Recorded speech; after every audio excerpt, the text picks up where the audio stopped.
5 seconds. Inaugurating the conference of the Indian Science Congress, the Honorable Prime Minister said, "Ladies and gentlemen, I have great pleasure in participating in this conference and wish you all a fine morning.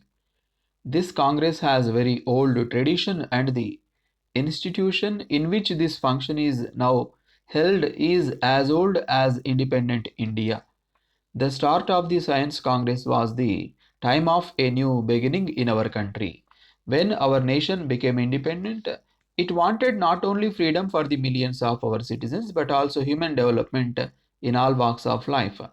Our great leaders from different parts of the country wanted not just a free India but a nation that could stand independently on the strength of its human resources, scientific achievements, and industrial development.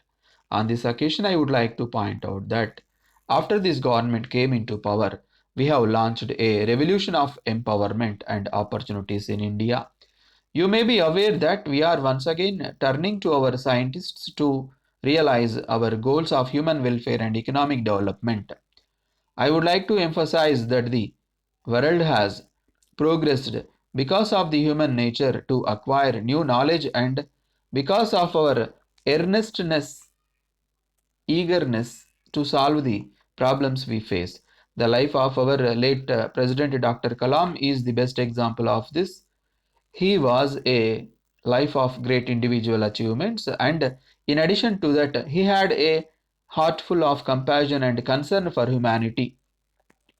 It may not be out of place if I say that the highest purpose of science is the transformation of the life of the weak, the less privileged, and the youth. Our former president's mission was making a self reliant and strong India that cared for its people. I thank the organizers of this conference for having made his dream the main theme of this year's session.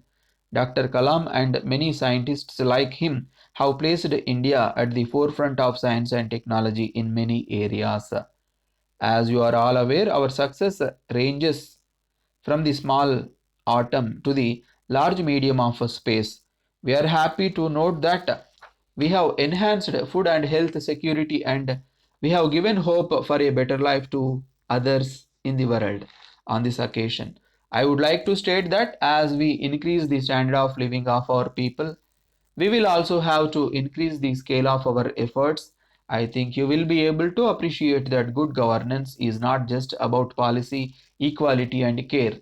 It is also about integrating science and technology into the choices which we are making and the steps we follow in future. As a matter of fact, the rapid development of technology has enabled instant communication throughout the length and breadth of the country. It has also given us opportunities to take our public services and social benefits to the poor people in new and different ways. I am very happy to share with you some the fact that in the first ever national conference we have identified more than 100 applications that touch each and every aspect of health development and conservation. It is a matter of satisfaction that we are launching Startup India that will encourage new ideas. We are creating units in schools and colleges to get ideas into action. I wish to point out that my government is committed to the spirit of cooperative federalism that is shaping center state relations in every area. In the same manner, in the field of science and technology, I am for greater cooperation between the center and the states. I am happy to state that as a part of this new initiative, we will make it easier to do research in India and at the same time expand the scope and quality of education and research. It is absolutely necessary that innovation must not be the only goal of a science.